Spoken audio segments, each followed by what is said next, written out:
Hey, how's it going? Good to see everyone. I don't know what happened there. How is everyone? Good to see everyone in the chat. Now we're back here on Nights with Ping for a little while until Trish comes back to Web Sleuth and does her whatever she's going to do, and then we'll go back over there. But for now, while everything's being sort of renovated over there, we're gonna hang out here for a while. Peekaboo Cockatiel was here earlier. She says, "I'm very excited to see you back live. I'm good to see you, Peekaboo Cockatiel. I hope you are feeling better." Kathy Lynch was here. Hey, Kathy Lynch, how are you? Marilyn Lynch. Guys, give me 1 second.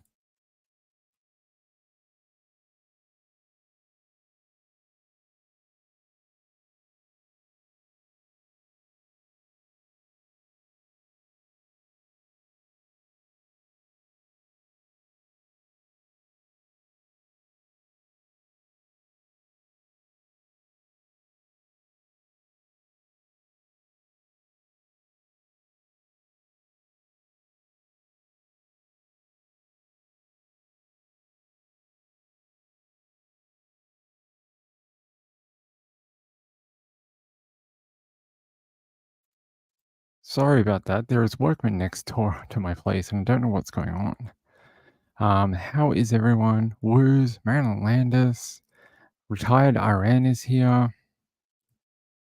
Who else is here? Lorigo Cowboys, Fluffy Muffin. Margaret's here. Hey, Margaret, good to see you. She says, Vinny says hi. Hey, Vinny, who's a good boy? Nancy S is here. Hey, Nancy S. Lorigo Cowboys, she must be happy with the Cowboys winning, looking good. And who else is here? Catatonic and Harley, Fluffy Muffin. Everyone's here. Thanks for sticking with me. Moon Shadow, Moonlight View is here. All right. Sorry about that. Nana Lana. I'm sorry about the interruption. I don't know what that was. We've had some weird workmen next door like all day. Who's the girls here as well? Hey, good to see you. Um, let's start off with this story coming out of New York. Let's get everything. All right. So three people, a man, a woman, and a 5-year-old boy were found dead in a gruesome discovery at their Bronx apartment on Sunday, according to police. The NYPD said they received a call about someone injured inside the apartment building near East 136th Street in Mott Haven section of the borough. When cops arrived, police said they found a man stabbed in the hallway. Upstairs in the apartment, officers discovered a woman and a child, both unresponsive. A woman who was apparently a woman who apparently found the man around 6:30 a.m. lying in the first floor hallway of the building, and she called 911. Police said the man had lacerations to his torso. She said, and I quote, "I saw blood all over the place and it was just horrible. I didn't even know there was another part of the family. It was just terrible." Neighbors say three victims are a quiet family but kind, living together in the apartment. They often go to the bodega downstairs. Now another neighbor says, "I see her every morning with her son and the guy. He came in the morning to take the coffee. They were very nice people, very nice kid, and the lady was very nice." And it says here the NYPD has not released the names of those found dead Sunday morning. The medical examiner will determine their cause of death. No arrests have been made, and the investigation is ongoing. There's a video here we can watch for a second, and they might have a better overview. Give me 2 seconds. Neighbors there are in shock, and tonight many of them wondering why this happened. The three victims were found in an apartment near East 136th Street in the Mott Haven section of the Bronx. Police say they received a call about someone injured inside of an apartment building, and when officers arrived, they say they found a man stabbed in the hallway. Then they went inside of an apartment and they discovered a woman and child, both unresponsive. Right now, investigators are working to piece together exactly what happened. News 4's Ida Siegel is live in the Mott Haven section of the Bronx with the details for us. Ida. And Rana, there's still a lot detectives are trying to figure out at this point. Police are still on scene investigating. But what is certain is that a 5-year-old boy was killed, along with 2 adults that neighbors are identifying as his parents. And there was a lot of grief here. A neighborhood apartment building guarded by police today. Detectives investigating an especially violent crime scene. A man, a woman, and a 5-year-old boy all killed. I was in shock to see what I saw.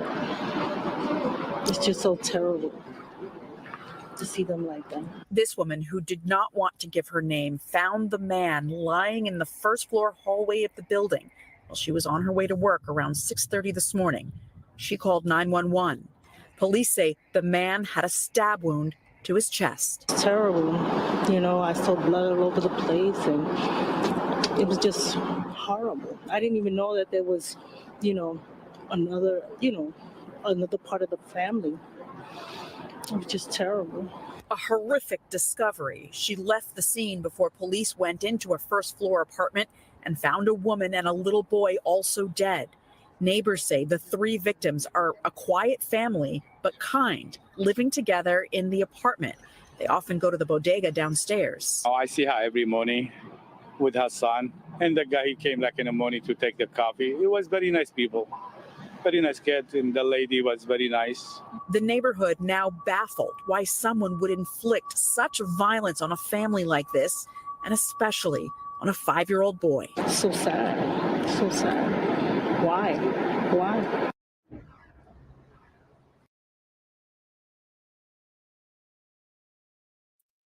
Yeah, that is the question, right? Why? Why would someone do that to a mother and her, her child and probably her partner of some sort? I find this distressing, especially over the holiday weekend. There's really not a lot of more information, unfortunately, but I thought it didn't seem to be like a DV incident or something like that. Or if it is, it's a bit weird to have the guy outside with a stab wound. And if it's not domestic violence related, did someone just come in and murder the entire family? It sounds a bit, um, it's a cause for concern, right? I'm just trying to look at this other link to see if there is any mention of police being called to the, property or anything like that, but I don't see anything. They said that the deli owner in the building knew all the occupants and the people who had died. They were nice people. Yeah, there's really not a lot of information. You would think if an entire family was wiped out in New York, this would be all over the news, but it's sort of not. Nancy says, I wonder if they were targeted. Maybe. I'm not. It doesn't say anything like that in any of the links I have. I'm just trying to see if there's more information. No, I don't really have anything else. It's a bit strange. Okay, let me see what you guys have to say. Were you guys talking about an echo? Oh, I don't think there's an echo. I checked the settings. They seem okay on this side. Nancy S is again, I wonder why they were targeted. I don't know. It is very sad though, considering it is the holiday season. We're starting to go, now that we've had Thanksgiving, we're starting to go into Christmas. And, it's supposed to be a time of joy and fun and, you know, looking out for one another. The fact that this guy could have been lying dead on the floor for who knows how long and was only found in the morning. I mean, what was it like? The startling discoveries were made inside an apartment on East 136th Street at 8 a.m. in the morning. So who knows? It says here the body of the 38-year-old man was discovered in the hallway covered in blood with several stab wounds. From there, officers say a 33-year-old woman and the 5-year-old boy were found dead in the first floor apartment. The only thing I can think of is that if it is sort of like a murder-suicide, maybe he killed them and then stabbed himself and then ran out of the house. That's like the only thing I can think of. I can't think other than that, the only thing I can think of is that they were killed by an unknown person at this time. Very, very horrible to have a little boy and his mom die in that way. Kathy Lynch had the same idea.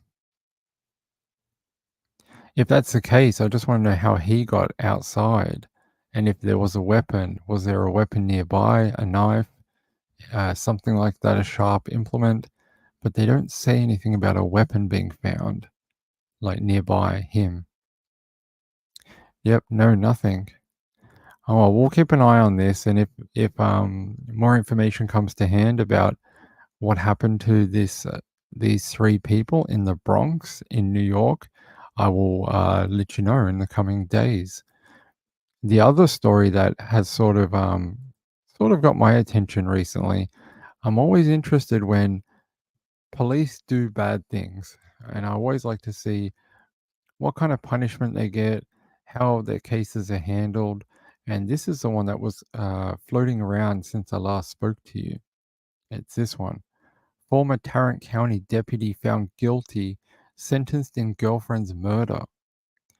It says here, a Denton County jury found Jay Rodder guilty of murder in the 2020 fatal shooting of Leslie Hartman. It's all white. I'm sorry about that. On Wednesday, the jury also sentenced the 30-year-old former Tarrant County deputy to 30 years in prison.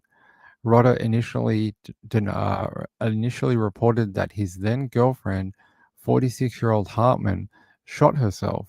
That's according to the Denton Chronicle, which also reported that during the trial, state prosecutors argued Rodder's story of suicide didn't align with the evidence or Hartman's character. Rodder used to work for the Tarrant County Sheriff's Office as a narcotics detective. So that's an interesting thing. He got 30 years. It's a hell of a sentence. And I know in Texas it's pretty high, right? Their sentencing range is different from other parts of the country. Let me try to get you to a better page that's not white. Let me get you to a better one. There we go. Former deputy sentenced to 30 years for murder. Jury hears family statements. There's a photo of him, of Rodder, Jay Rodder. Says here, after convicting him of murder, a jury sentenced former Tarrant County Deputy Jay Rodder to 30 years in prison on Wednesday.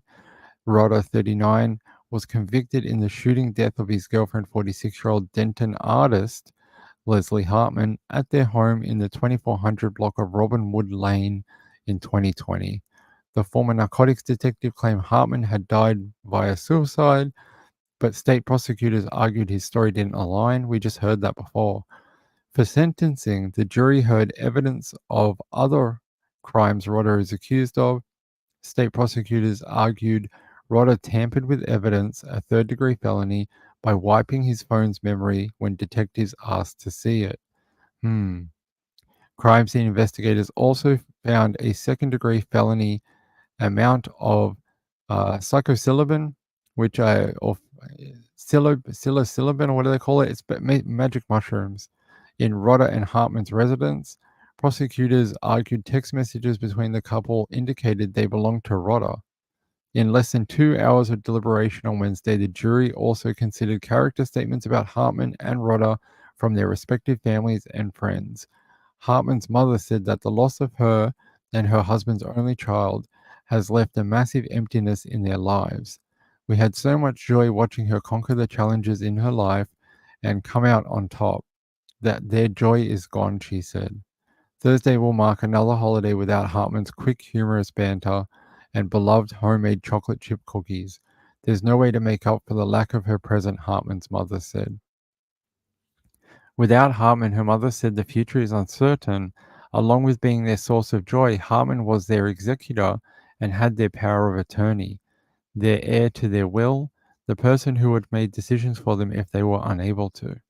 You can imagine the pain of the loss of any child, her mother said, but if it's your only child, it pretty much impacts everything in your life. One of Hartman's friends said there is a big piece missing to their friend group, and Hartman was her confidant, she said.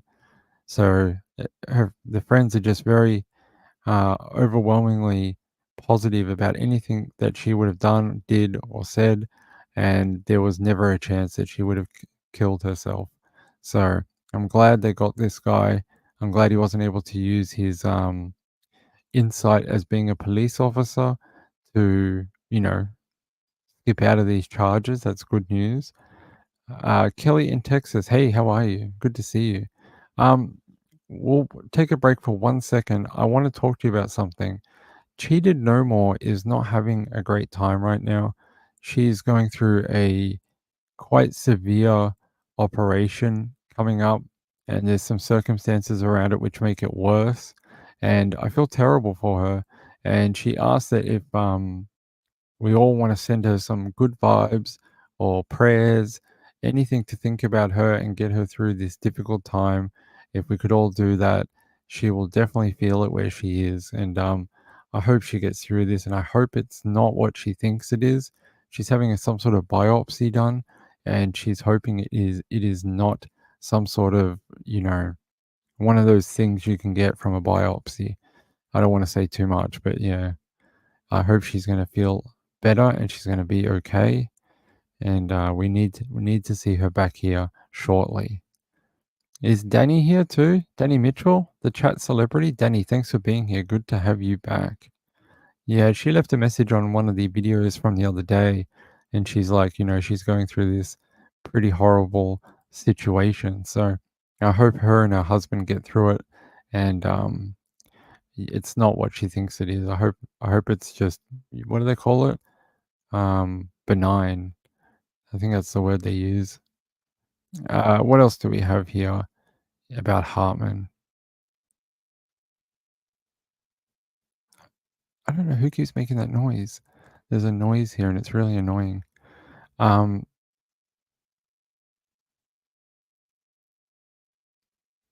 They're saying here a crime lab analyst, Shayla Garcia, testified that the mushrooms investigators found in Rodder and Hartman's home tested positive for magic mushrooms. They weighed in at about 5 grams of mushroom. Rodder's family, who testified that they were not aware of him ever possessing or consuming illegal drugs. His ex-wife, to whom he was married to for 13 years before the divorce in June 2020, said he was a good husband and father. She testified that they had drifted apart in their marriage but remained close and cared for each other in times of need. He'd always been a strong mentor to his son and stepson, she said. She asked that the jury not take him away from their kids. I think that's a very hard thing to do or ask a jury to do after they've just heard evidence that he killed a partner of his. I mean, what are they supposed to do? I mean, they're supposed to not give justice to the family of the person he killed, but also let him have time with his son. I mean, it, it's a hard thing to ask a jury, but I guess that's what family of an accused is going to ask for. So.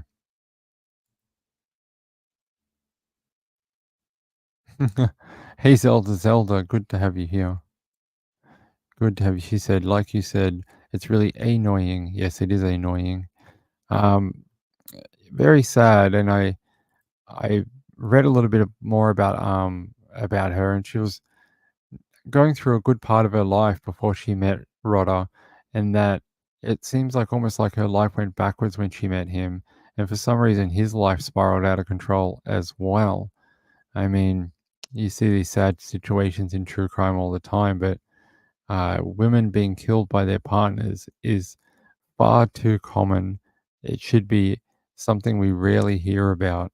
It should be one of those things you're like, wow, I never heard that before. But unfortunately, we hear it almost every single week, and it's awful. It really is. Um, just so we're not going to talk about murder and murder and murder upon murder and death, I wanted to show you this. Although someone did die in this one, I'm pretty sure. High-speed LA chase ends in huge fireball after stolen Dodge crashes into truck and sends both careening into gas station. It says the suspect was driving a Dodge Charger they'd stolen on Thanksgiving. Police say they tried to pull over the Charger, but he began to drive away. He crashed into a car making a turn at an intersection, and the vehicles exploded. Shocking surveillance footage showed the moment a violent crash at the end of a high-speed police chase in Los Angeles exploded into a massive fireball. The chase involved a suspect who was driving a Dodge Charger that they'd stolen on Thanksgiving. Cops say they tried to pull over the Charger, but he began to drive away, forcing them to pursue. Hold on. Okay.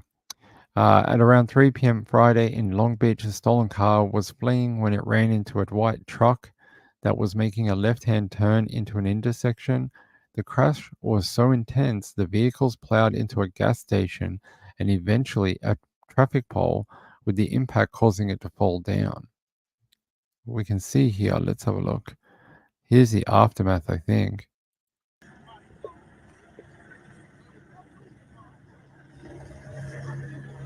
Look at that. Looks like a tornado's come through. And then a suspect on the ground. Looks pretty injured.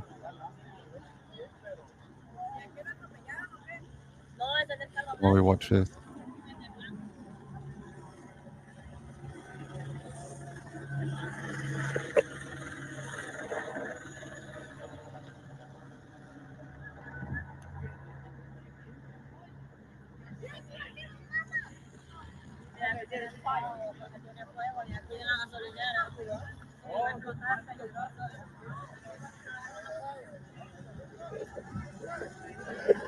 Doesn't look like there's much left of the car.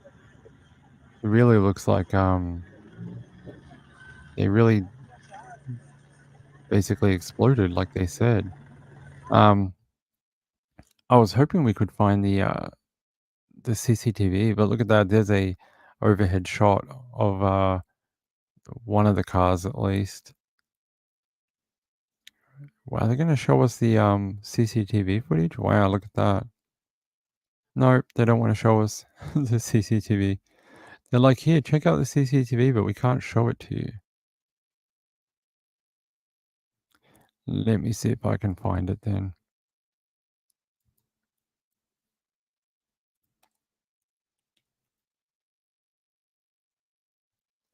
Okay.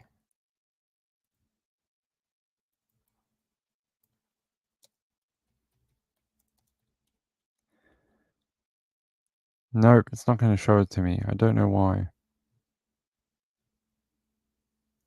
Shocking surveillance video showed the moment of violent crash at the end of a high... Yeah.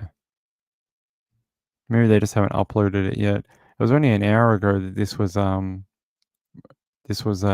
posted online. So maybe they haven't got the video up yet. But what does it say? Did they survive? Did they die? It says here, the suspect, who has not yet been identified, was taken into custody after going to a local hospital to deal with an ankle fracture.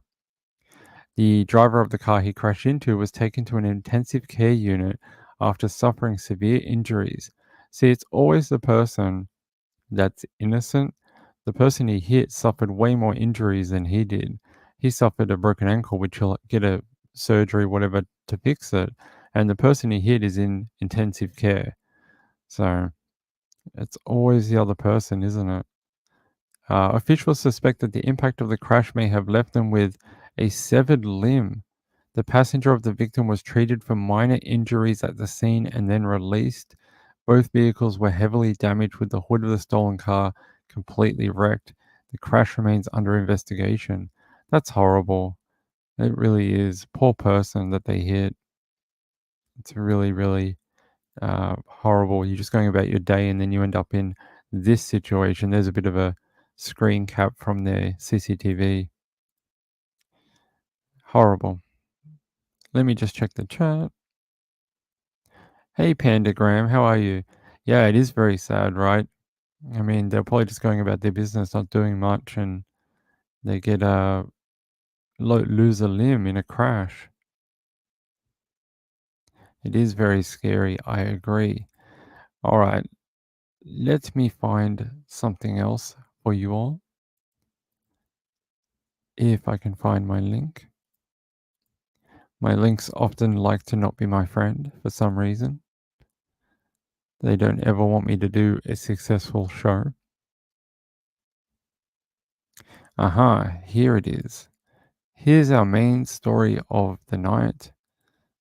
Just want to find one that is white background, black background.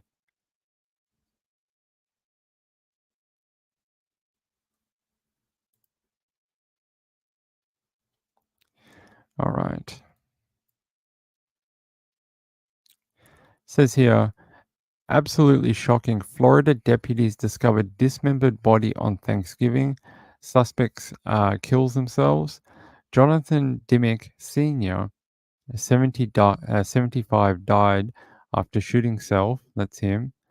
A 75-year-old man that was the suspect in a gruesome Thanksgiving Day homicide is dead after shooting himself, according to Citrus County Sheriff's Office. Deputies said they responded to an urgent well-being check near the area of Poe Street and Eden Drive in Inverness on Thursday after receiving information that a murder had potentially taken place. According to a news release, when deputies arrived at the residence, they knocked on the door and announced themselves, but there was no answer. They then started checking the home's perimeter and found a large butcher-style knife on the ground, blood, and drag marks in the backyard. Deputies said that they made entry into the house after making further attempts at contacting the suspect. According to the release, the suspect, identified as Jonathan Dimmick Sr., was found sitting in his living room unresponsive but alive with a self-inflicted gunshot wound to the abdomen. Dimmick was taken to hospital where he died from his injuries. And deputies said further investigation led deputies to the discovery of a dismembered body of a 67-year-old James Banks, who was found in the trunk of his own vehicle. The scene our deputies responded to is absolutely shocking. It is rare that a case like this horrific occurs in Citrus County, but this is what we are prepared for. It is truly unfortunate that our suspect will never be prosecuted for this brutal crime. However, thanks to the caller's courage and our team's quick response, Mr. Banks' family can begin their grieving process with the knowledge that no one will again suffer at the hands of Mr. Dimmick. Wow. I wonder why he did it. It says here, update on Thursday's murder investigation. I wonder if we get a video that can tell us a little more about it. Let's see if we refresh. Nope. Doesn't want to tell us. That's crazy. I wonder what his motivation was. Let's check Tampa Bay. Let's see if they'll tell us anything. It just says they were conducting a wellness check on the Inverness home near the area of Poe Street and Eden Drive.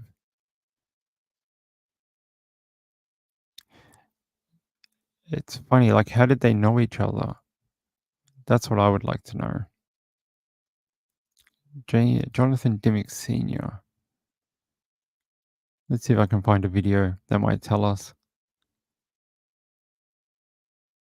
Lauren Crime has it, or WFLA maybe. Let's see.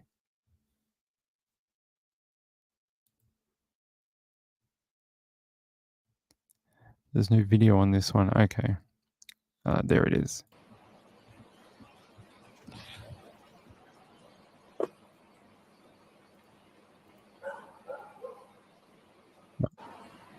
All right, they're just going to show us the scene.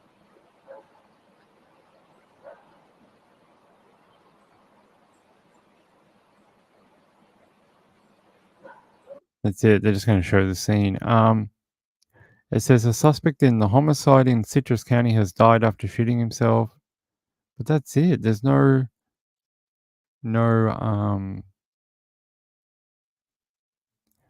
real reason like why he did it or what their relationship was. It's interesting, right? We've had a lot of crime over Thanksgiving apparently. I don't understand why people tend to take this action over the holidays. Lots of drinking maybe, lots of alcohol, lots of stress over money over the holidays maybe. Let me check one more source. I want to see if we can find out more about our perpetrator here, Mr. Jonathan Dimmick Sr.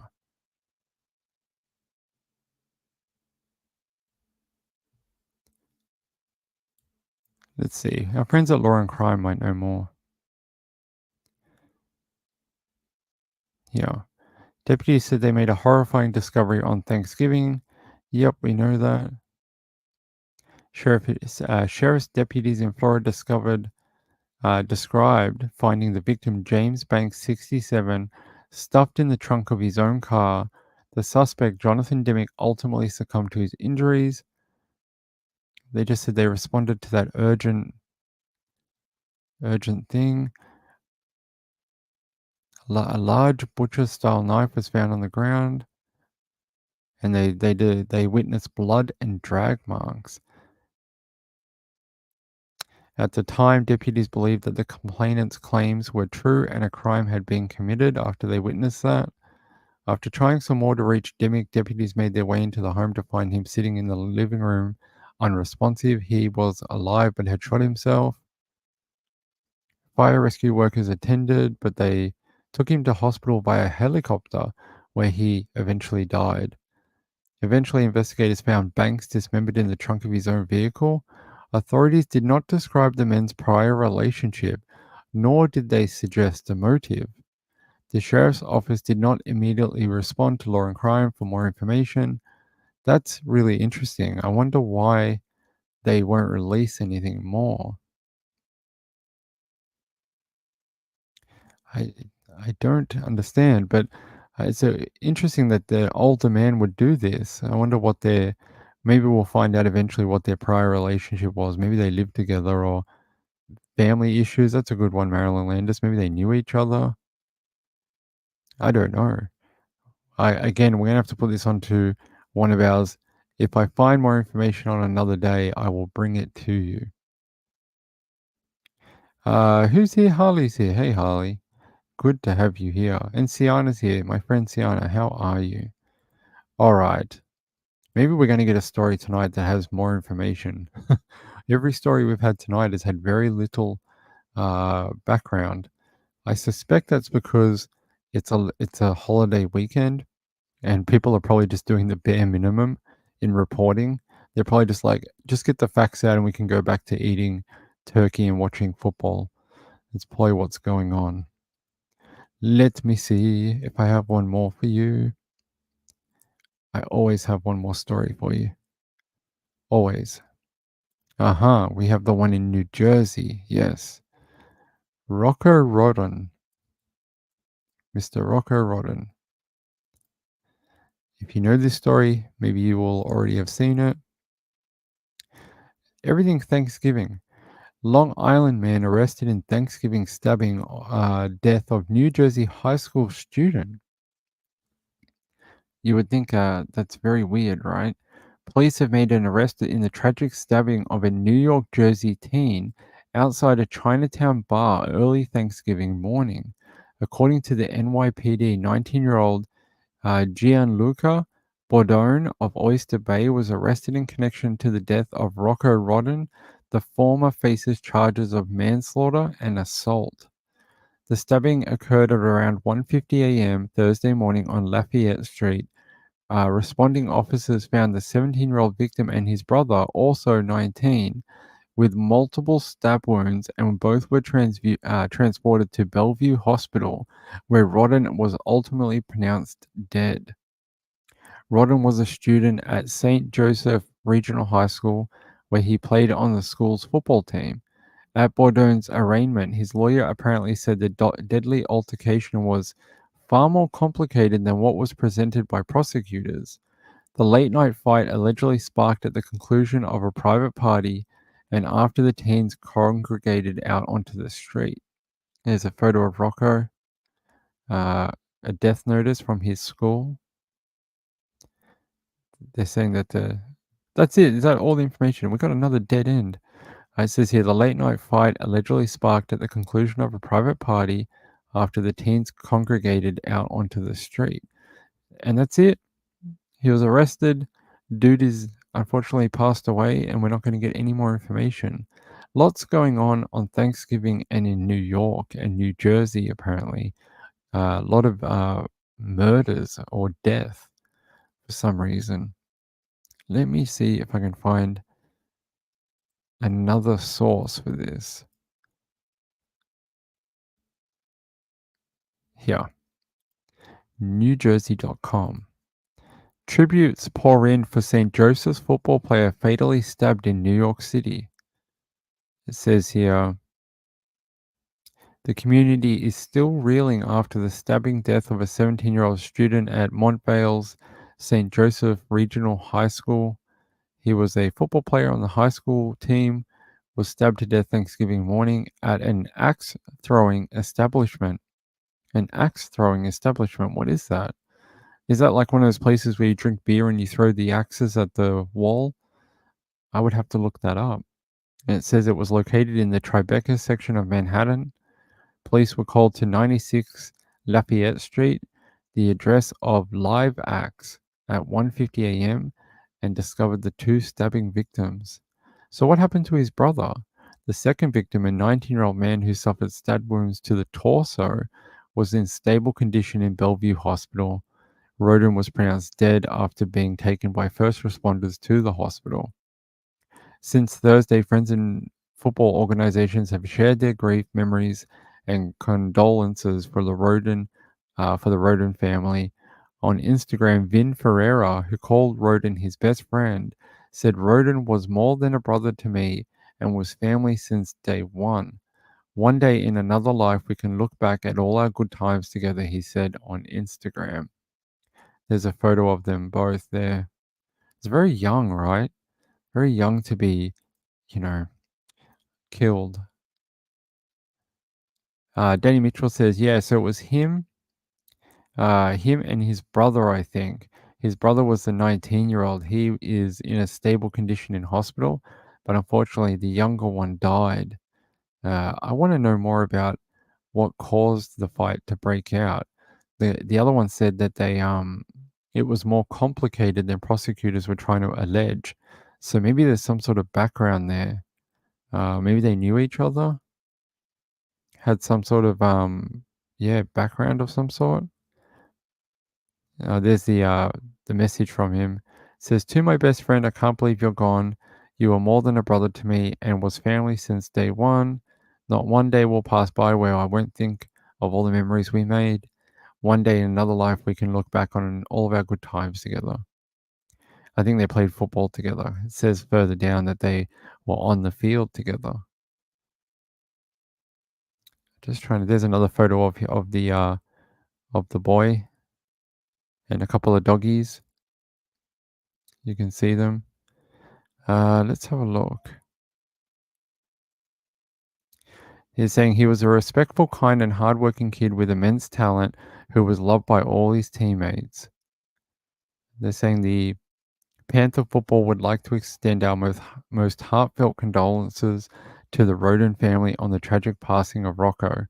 Rocco played with us in 2019 and 2020 during his 7th and 8th grade years. There you go. You can see him when he was a bit younger. It's very sad to go out on Thanksgiving. His mum and dad were probably expecting him home for Thanksgiving dinner in that afternoon. I don't have anything else. That seems to be it. Well, Rocco, very sorry that you had to die in that way. It's very awful. I hope your family can find some sort of solace, and maybe in the justice system for who did this to you. Very horrible. Yeah. Let's see what you guys have to say. Fluffy Muffin says, a mum and her young children were stabbed at a bus stop in Dublin, Ireland. Yeah, I read about this the other day, right? It was a immigrant who did it, right? And Algerian immigrant, and there's been uh, riots and protests in Ireland over it. It was all over the media like 2 days ago, and uh they were like throwing bottles and lighting fires on cars and things like that. It was really bonkers over in Ireland. Thank you, Danny. Chasing Long Beach ends of All right, we can have a look. Let's have a look, Danny.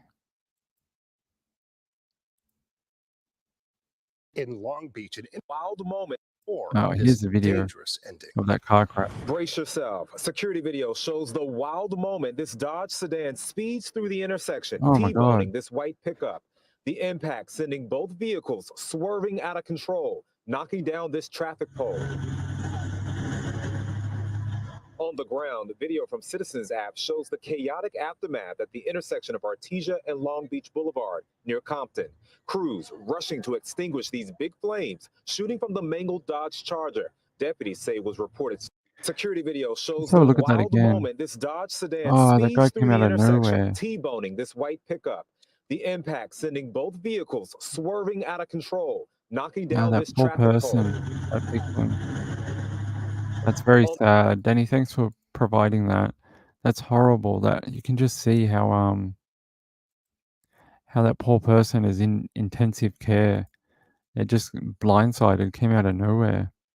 That's terrible. Yeah, it's horrifying. That guy was just waiting at the lights, and then all of a sudden, this car came out of nowhere. Do you guys want to talk about the Ireland thing? We can. I mean, I think it's pretty crazy, and I think it's a tale of immigration, unfortunately, and it's a thing that a lot of countries have been struggling with, where of course, we want immigrants to come in. They're part of the fabric of our countries, and they provide many great things. But there's been a lot of issues surrounding it, like how they integrate, and how do you filter out the people who are violent or commit crimes when you don't have enough information, and they come to these other countries, and due to a variety of reasons, they commit these type of crimes. Yeah, let's have a look. I didn't know people didn't know about it. Let's have a look for the Ireland one. Actually, we might be able to see this.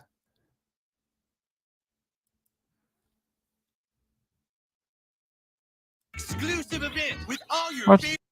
We don't want to watch South Park. What is going on? Hold on. Let me fix that.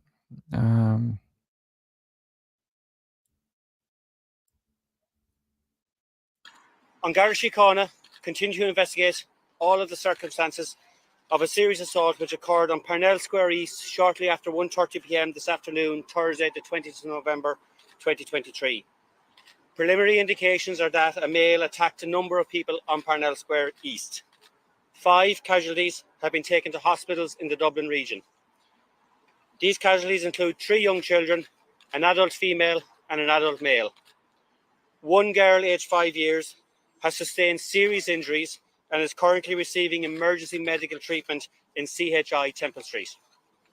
1 boy aged 5 years and a girl aged 6 years who received less serious injuries were brought to CHI Crumlin for treatment. The boy has since been discharged from CHI Crumlin. An Garda Síochána is providing support to the parents of all the children. The adult female in her 30s is being treated for serious injuries at the Mater Hospital. An adult male in his 50s is also being treated for serious injuries at a hospital in the Dublin region. The scene remains sealed off at this time, and a technical examination of the scene is ongoing. An incident room has been established here at Mountjoy Garda Station, and a senior investigating officer has been appointed. An Garda Síochána is following a definite line of inquiry. The male in his 50s is a person of interest to An Garda Síochána in this investigation.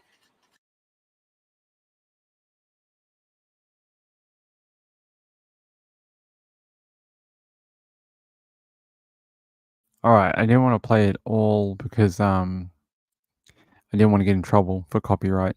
But if you couldn't follow that, I will sort of read from Reuters or Reuters. Calm has been restored to the streets of central Dublin on Friday night amid a heavy police presence after 34 people were arrested following rioting the previous night that was triggered by the stabbing of 3 young children in the street. Police were on alert for further violence after rioters smashed shop windows, set fire to police cars, buses, and a tram, and clashed with officers in and around the main thoroughfare of O'Connell Street in violence rarely seen in the Irish capital. Shoppers and tourists returned on Black Friday morning, passing officers guarding looted stores as burnt-out vehicles were removed. Police chased a few people from the street on Friday evening and made some arrests, but the city was quiet. Those involved brought shame on Dublin, brought shame on Ireland, and brought shame on their families and themselves. Irish Prime Minister told a news conference early on Friday morning of the violence overnight. A 5-year-old girl remains in critical condition on Friday following emergency treatment for serious injuries sustained in the stabbing, which happened near a school and besides O'Connell Street. Police, who they say have not ruled out any motive, including whether it was terror-related, have not commented on the nationality of the man detained in connection with the stabbings, but there was immediate speculation online that he was foreign.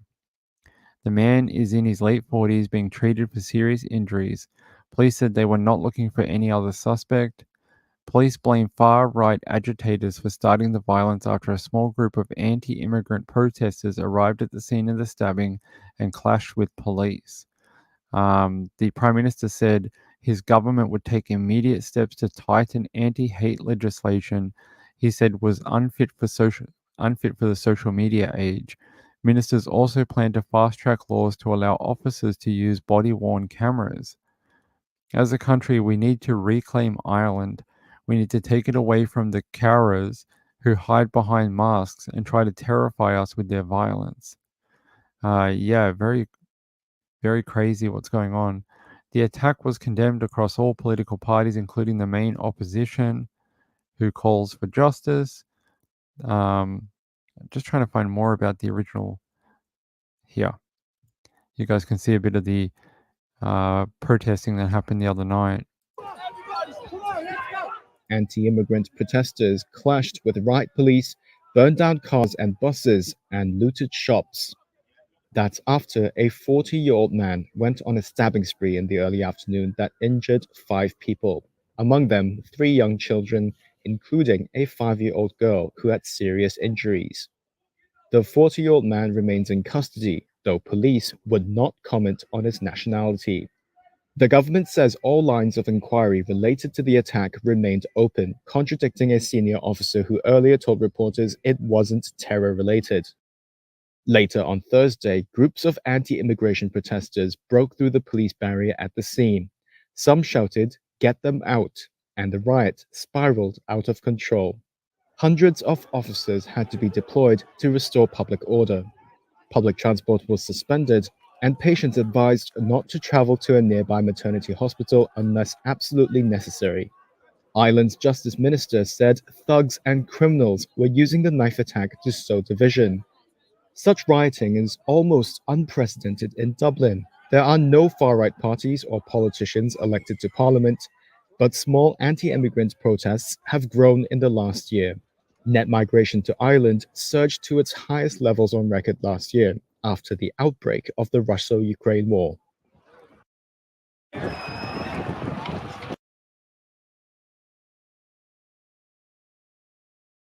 As you can see, it got pretty out of hand over there after the stabbings. You know, I guess people are, at least some of them were just venting their frustrations. Hey, Moonlight View. Moonlight View says, anyone send Ping pet photos for tonight? No, we haven't had any pet photos sent in many weeks now. It's been a while since anyone has sent any in. If you would like to send some pet photos in for True Crime Pet of the Week, you can do so at sundaywithping@gmail.com. And we can put those on it. We like to put them on every week, but we have to have the photos to do that. Hey, Burnt Popcorn. Burnt Popcorn says they've taken in a ton of Ukrainian refugees, so maybe there is tension. I think they said they were Algerian, or I think that was the rumor that they might have been Algerian. Let me see.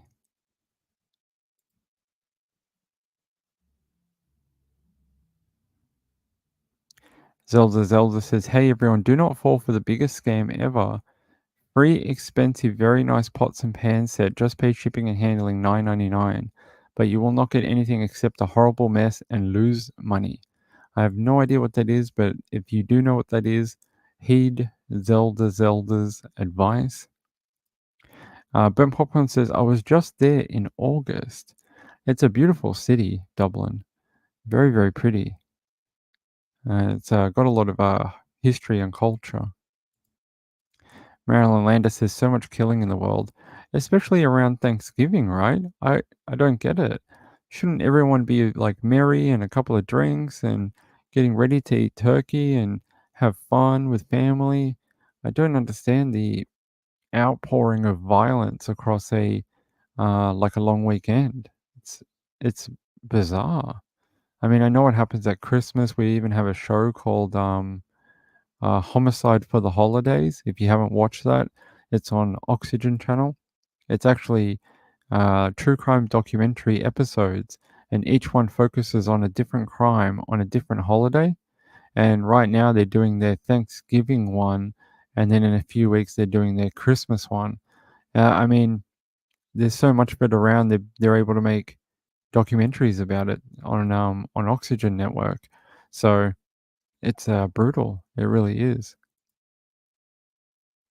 Ah, Zelda said, it's a Rachel Ray, like I think it's Le Creuset, um, pots and pan scam. They use her image and voice that has been manipulated by AI. Yeah, I have seen things like that floating around Facebook and stuff like that. I think the number one rule is if it seems too good to be true, it probably is. Flying DJ, hey buddy, how are you? Good to see you. Good to have you back. I hope you have been okay, my friend.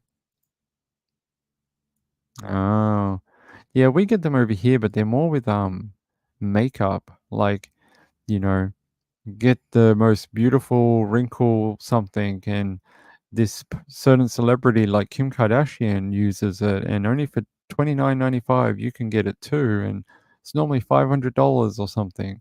So I have seen them, but not with Rachel Ray. Although I love Rachel Ray, she's amazing. She's like my favorite TV cook. I have a bunch of her cookbooks in the back here. Fluffy Muffin says, hold on, I'll put it on the screen. If we send true crime pet photos, do we need to list their crimes? My kitty has a long rap sheet. Yes, we only want their we only want their felonies. We're just interested in felonies, no misdemeanors, and you know. Oh, some people sent in some photos. Thank you. Oh, okay. Robin Lane sent in a photo of her puppy dog, and Woo sent in a photo of a small child. Oh no, it's not a small child. What is this?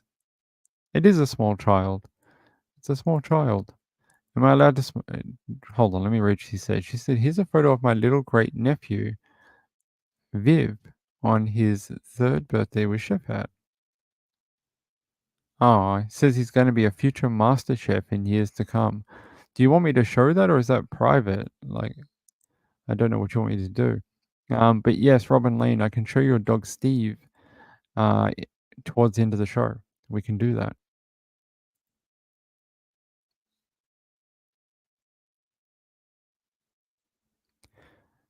Let me see. Fluffy Muffin says she's harboring a criminal. Okay, thanks, Woos. Woos says we can show it. All right, we'll show that and Steve at the end of the show. That Steve dog is very cute. It's sitting in a fluffy thing. Let's see. Let me save these, and that's. I hope I'm pronouncing this right. Viv. Yes, okay. Actually, let's show it now while we're talking about it. Let me delete some resources from here.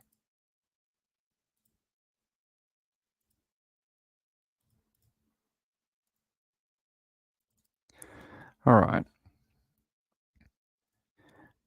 This is Steve. This is Robin Lane's puppy dog, and she says, "I'd love it if you could share it on one of your shows." Yes, we can do that for you, Robin. And he has the most amazing ears. Look at those ears; they're like radar dishes. You know that if someone is going to go to the snack cupboard, he will know about it instantly. He'll beat you there. He might look like he's asleep, but if those ears are up, you just know he's on the alert for any snacks. "You gonna get snacks, Mom? I'm coming with you." That's what he says. He's very cute, Robin. I bet you he's a good puppy dog. He's a good boy. And then we have this little one, and this is Wu says it's a photo of my little great nephew Viv on his 3rd birthday with chef hat and apron. He loves cooking. He might become a future master chef in the years to come. He might end up on those you know how they have master chef for children, and they have the like they bring in the little kids to cook or do pastry. Is it the pastry one? Like UK's greatest uh, baker or whatever. It has that guy Paul Hollywood on it. Might end up on that. It's very cute. Where did you get the thing that says his name on it and the chef hat? It's really very cute. I've not seen tiny little aprons and chef hats before. It's very adorable. It is adorable, right? Yeah. Hey, Nanalana, good to see you. Oh, Wu says they got it from friends in the USA. Had to be the USA. They have everything. Well, thank you both for sending those. And there's Steve one last time. Look, he's there. He's there. Look, he knows where the snacks are. You go to the snack cupboard, Steve knows. Steve knows where they are. He knows where the snacks are. Um, let me just check something out. Hold on. Oh, Nancy S says, I love the dog and cat mugshots.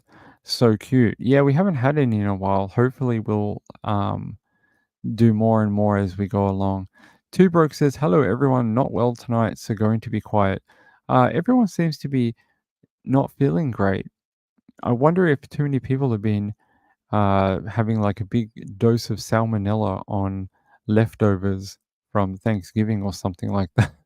Too many people have ate far too much over the long weekend. All right, let's do another story.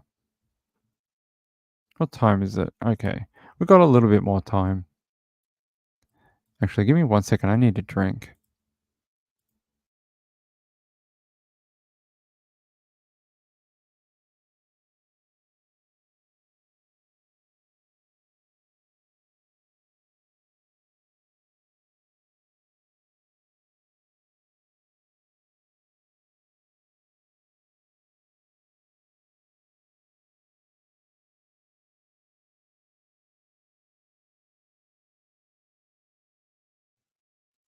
All right, we're back. All right, one more story for the night. Let's see what I have in the works. What do I have that I can talk to you guys about? What about the 10-year-old boy who is missing after his mum and dad were found dead, and then I think he was located. Yes, I think so. We spoke about this. Here we go. Yes, now I remember. A Texas boy 10 is missing, and his mum was found dead, and father is suspected of murder abduction. Remember we spoke about Juan Aguilar Cano? We spoke about them the other week. Now, I have an update for them, and I just got to find the correct article. Yes, here it is. Well, he was found safe. He was reunited with friends in Laredo, in Texas. It says a statewide Amber Alert for a missing 10-year-old Dallas County boy who went missing in mid-November after his mother was found dead inside their North Texas home has been cancelled. According to the Wilmot Police Department, the alert was discontinued after 10-year-old Ian Aguilar was found unharmed in Laredo, Texas, and reunited with his family on Saturday, November the 25th. This results from countless hours of hard work and investigation by many law enforcement agencies, support groups, and their counterparts on both the US and Mexico sides of the border. The Amber Alert was initially issued on Tuesday, November 14th. Multiple law enforcement agencies spent several days searching for Ian and his father, 38-year-old Juan Aguilar Cano. Aguilar Cano was listed as a suspect in the Amber Alert. He is also wanted in connection of the death of Ian's mother. Ian's sister Zuri Lopez released a statement Sunday after reconnecting with her little brother. Ian was very happy to see me as I was him. I think he could tell I missed him, so he asked if I missed him and I said of course. I tried not to pry too much into what he'd been up to in Mexico because I've been trying to just keep his mind off his parents. However, I'm aware he was staying with a grandmother and uncle in Dolores Hidalgo in Mexico. Ian does not know what happened yet, but he will very soon. I am seeking professional help to break the news to him. I know he's going to be beyond devastated, but now that we have our little guy back, my new focus is justice. This POS not only stole my mother's life, but he also stole my brother's innocence. I will not rest until my mom and family get the justice we so much need and deserve. I am coming for him. All I ask from the public is continuous prayers and support for Ian, and to not forget that this man is still at large. So they're still searching for his father. His father must still be on the run after killing Ian's mother. And I mean, I guess it's good that Ian came back home, but his father needs to be found. His father is Juan Cano. So I don't. Where is he? Let's have a look. Let's see if we can get an update where they think he is.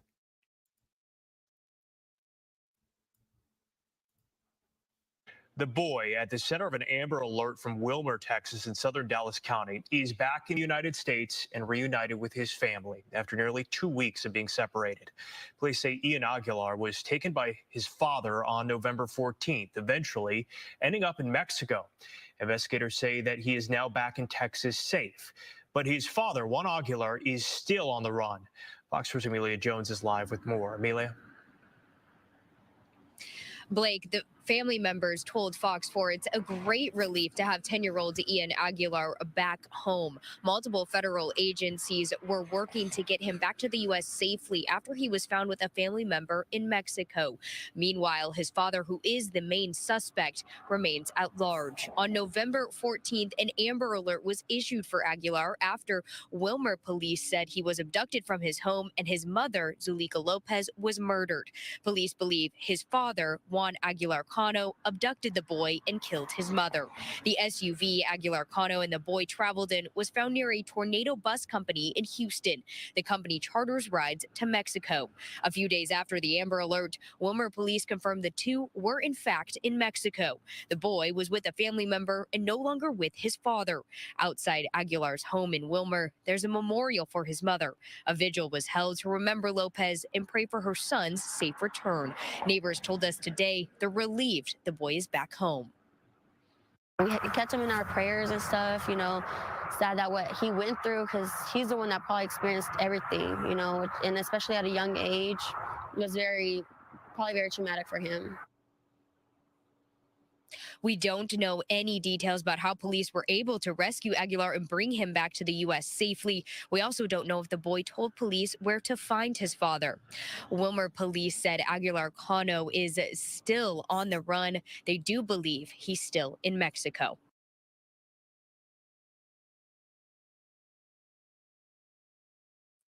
Well, that's good news. I mean, to have the young boy back and having back with his family, that's a good thing. The Jewish Federation. Hey, there you go. It says, let's see if there's anything else. I think they just said the father is expected to still be over the border in Mexico. And It's funny, we spoke about it that night, and even though we didn't see any mention of the border, we all thought that maybe that's where he was heading, and it seems like they did get across the border at some point. They're saying multiple federal agencies were working hard to get the boy back to the US safely after he was found with a family member in Mexico. Meanwhile, his father, who is the main suspect, remains at large.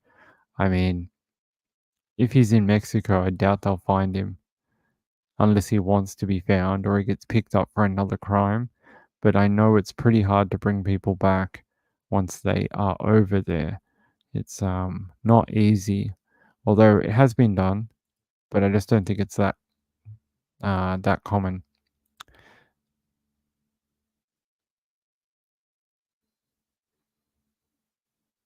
Just going to read your comments for a second.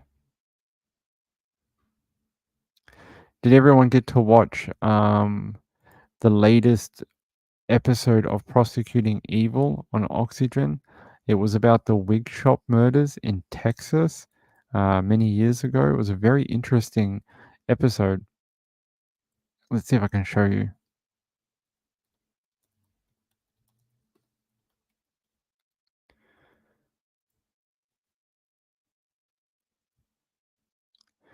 Here.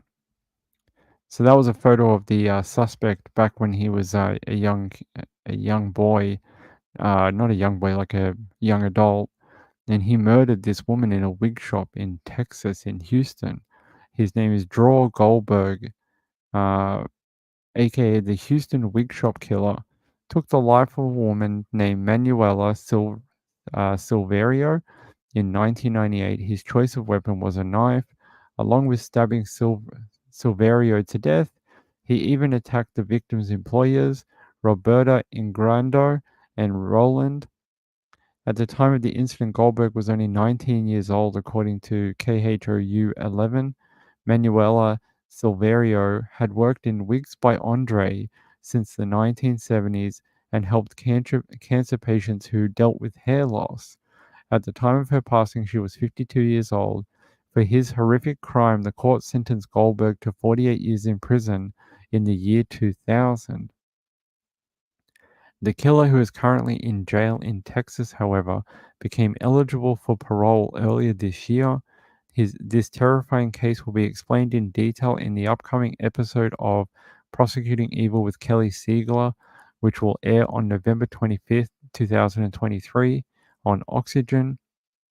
The synopsis for the wig shop murders reads: a young man enters a wig shop, stabs 3 people, and flees.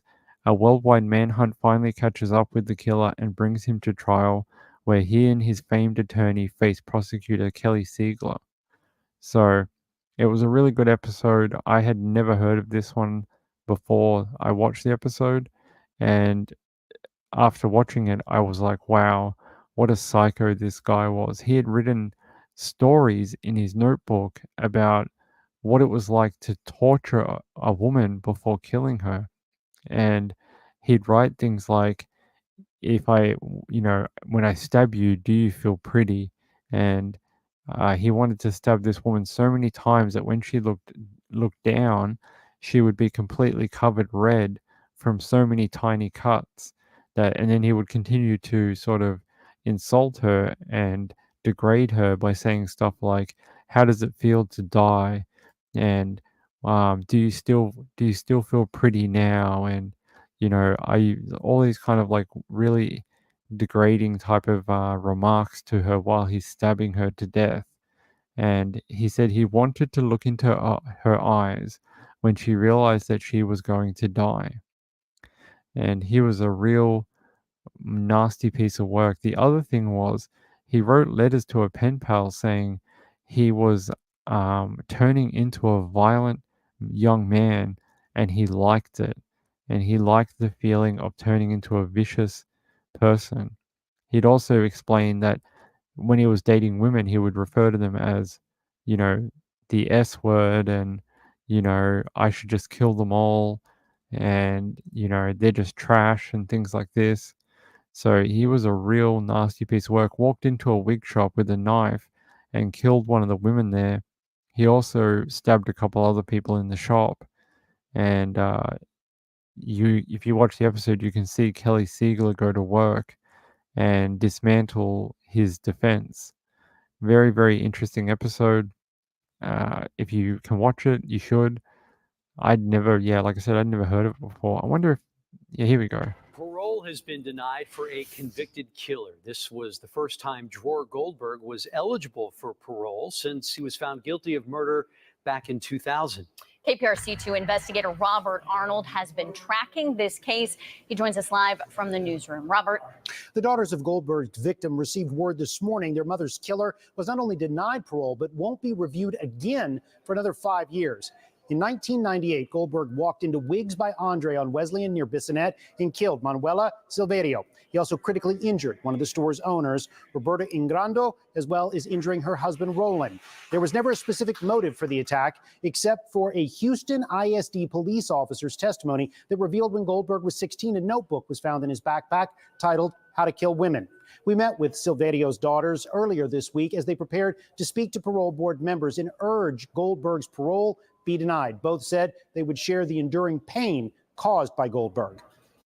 It's very hard to comprehend, to live through life without your mother, because she was our mother and she was our father. And that's all we knew. I mean, that's all we had. And then we lost her. They said it was a thrill kill. He wrote about all this. It was, his fantasy and his hatred towards women. In a statement to KPRC2, a spokesperson for the parole board wrote the reasons for denying Goldberg's parole are the nature of the offense and the amount of time served is not congruent with the offense severity. Goldberg's next parole review date is October 2028. There you go. You got a little bit of background about it. That lady you saw on the screen was one of the other workers at that store, I'm pretty sure, or one of the daughters of the lady who was stabbed and killed, unfortunately. Marlon Clausen said incel before they were recognized. Very much so. I believe he would fit in that criteria. Yeah, you can find them on YouTube. There is a channel. I just don't know what it's called at the moment. It changes names quite frequently, but there is a YouTube channel which uploads these episodes. I'm just not sure who it is, unfortunately.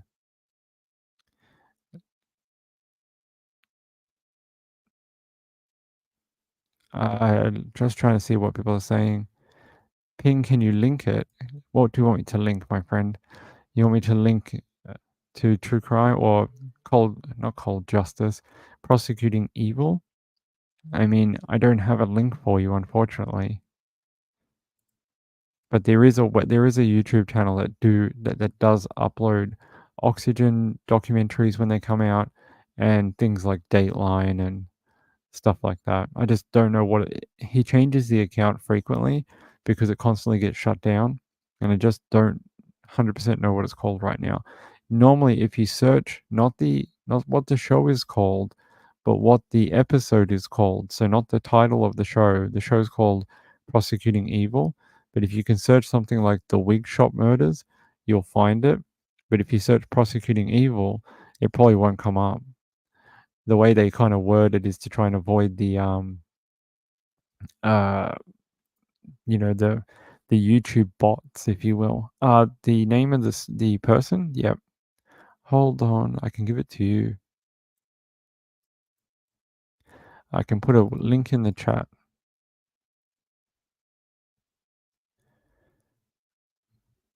There's even people that run a website called Justice for Draw.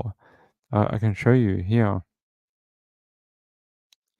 There's still a website that purports that he is innocent, and they have information on here saying that like he was railroaded into a conviction, and they still maintain this website for him. Pretty crazy, right? Let me see if I can find a Wikipedia for you, Kathy.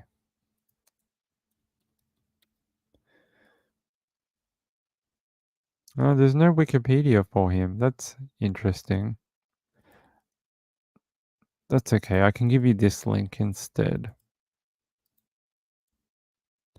Ah, I'm on the wrong account. Hold on.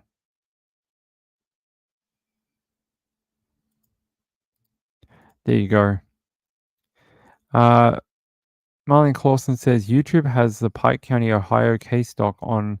Yeah, that's what I mean. If you go to that same channel, they probably have the Prosecuting Evil episode too. I know who runs that channel, and he probably would have already uploaded it. And yeah, the Pike County was pretty good. Although I thought the third episode wasn't nearly as explosive as the first two. The third episode was not as riveting, even though it was interesting. The first two seemed to be done in a different way, and episode 3 was more like a conclusion, if that makes sense. It was sort of like a winding down of the story, and yeah, but it was a good 3-episode documentary. So if you haven't seen it, it's called The Pike County Massacre, and it was on Oxygen over Black Friday and the day after.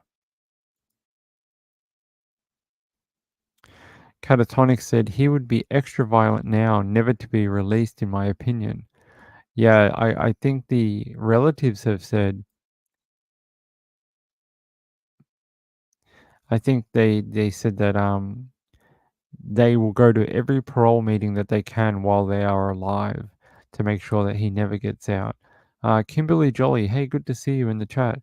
Kimberly says, does anyone know who has custody of the kids now? Are you talking the kids from Pike County? I think it's relatives on her side.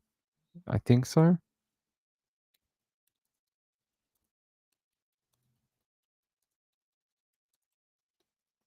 Let me look it up. It says here, Roden family massacre, arrest throw child custody issue back to Ohio courts. Authorities will weigh the child's best interest, safety, and security.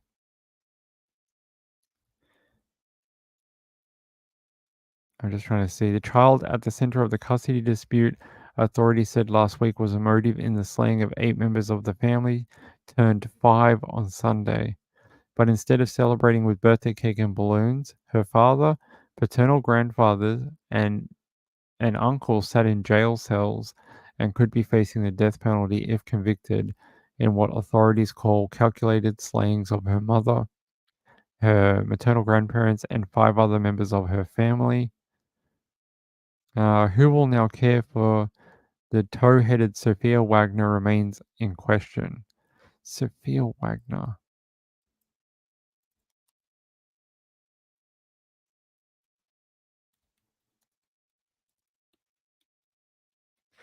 Let's see.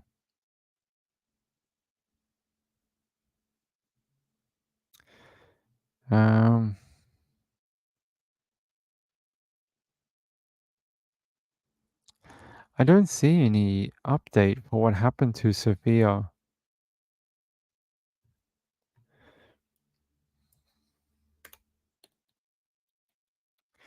Let's see if there's any update on it.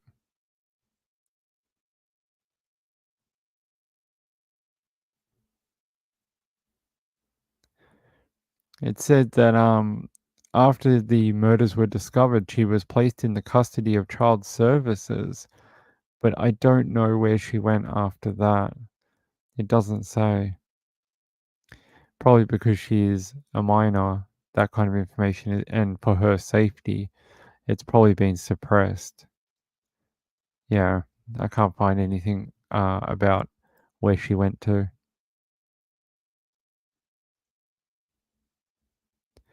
Yeah, there's no update, basically.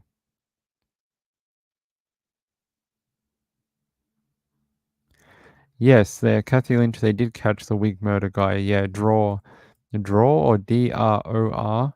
He's in jail. He came up for parole the other day, and he has been denied parole. So he'll be in jail until I think it's 2038 or 2028 or something. He's going to be in jail for a bit longer. And he'll have another parole hearing. But yeah, I can't find anything about what happened to Sophia, unfortunately.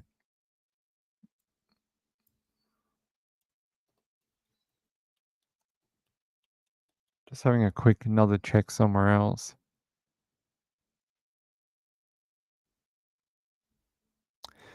No. Where is Sophia Wagner now? Let's have a look.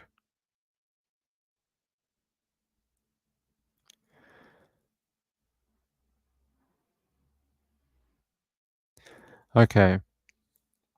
Apparently, she is safe in a neighboring county. That's all it says. Safe in neighboring Scioto County. I'll post it in the chat.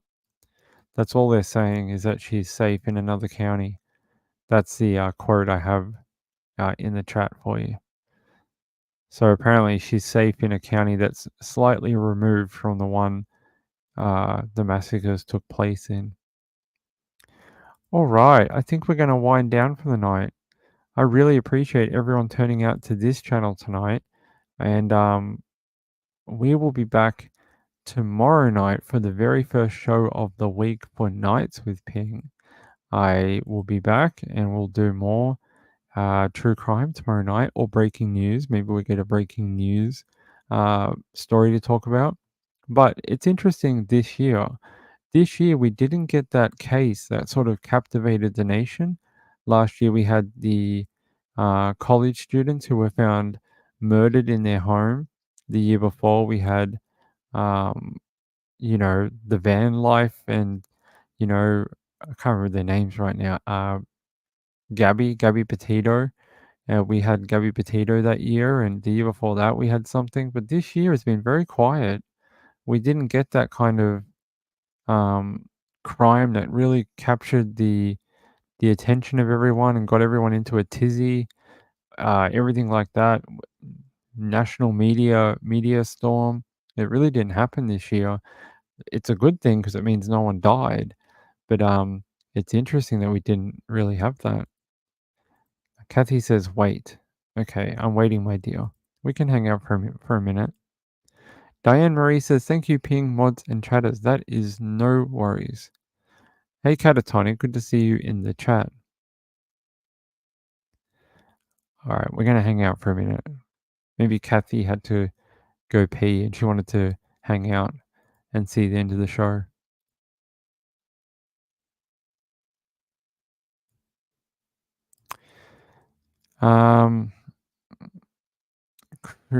Christian Newson murders. Let's have a look.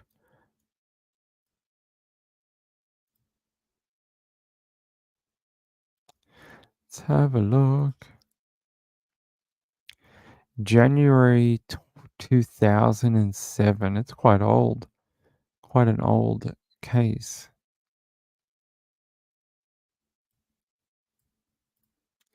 WVLT. This looks like a photo of them. A photo of Shannon Christian and Christopher Newsom. That's a photo. Very nice looking couple. The brutal killings of a young Knoxville couple garnered national attention in 2007, more than 10 years after the deaths of Shannon Christian and Christopher Newsom. The last suspect in the case is going to trial. It says here, in 2007, Christopher and Shannon had dinner at a local restaurant with plans to go to a friend's home to watch a movie. They were last seen leaving an apartment complex. Last seen leaving the apartment complex by multiple suspects and taken to a rental home area of Chipman Street. Investigators said Christian was behind the wheel of the vehicle and Newsom was standing in the open door of the vehicle kissing her when the two were attacked at gunpoint. After not hearing from the couple, Christian's mother became worried and called the Newsoms to let them know she was filing a missing persons report. January 7th, a worker found Newsom's body near the railroad tracks on 9th and Cherry Streets. He had been sexually assaulted and shot in the back of the head and set on fire. Jeez. The next day, on January 8th, Christian's family, while helping police search, found her vehicle on Glider Avenue near Chipman Street. The vehicle was searched, leading to the discovery of fingerprints belonging to a suspect investigators identified as Lamarcus Davidson. Investigators discovered Davidson owned a rental property on Chipman Street. On the next day, on January 9th, Christian's body was found in a trash can at Davidson's rental property, located at 2316 Chipman Street, 2 blocks away from where the vehicle was found. She had been sexually abused, and bleach had been sprayed into her mouth to destroy evidence. Officials said a suspect later identified as Davidson broke her neck. A medical examiner said Christian was wrapped in plastic and dumped in a trash can where she suffocated. Authorities found 2 suspects, Letalvis Cobbins, brother to Davidson, and his friend George Thomas at a home in Lebanon, Kentucky later that same day. Knoxville police found Lamarcus Davidson at a home on Reynolds Street. Investigators served a false suspect, Eric Boyd, with a federal warrant. 5 suspects were involved, and then they were charged. Apparently, there was a protest organized by white supremacists. It was met with significant opposition. Wow. They were not victims of a hate crime. Apparently, a year and 3 months after the murders, Knox County District Attorney said he planned to seek the death penalty against 4 of the defendants. And then it says, a month later, a federal jury found Eric Boyd guilty of being an accessory after the fact in connection with the case. On October 10th, later that year, the home where Christian's body was found was demolished. And then a year later after that, it looks like it went to trial, or a part of it did. Wow, it's a really involved case. Look at this. We could be here for hours reading about the 20 million things that happened to them. We would have to do another night on it. It's very detailed, but it's horrible. I even see something later on about drug use or drug abuse. But we can do that another time, Kathy, for sure. I'd never heard of that one either, so.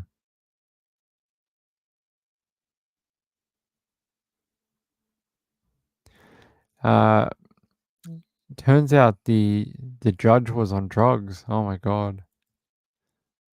It's like nothing can go right. How does that work?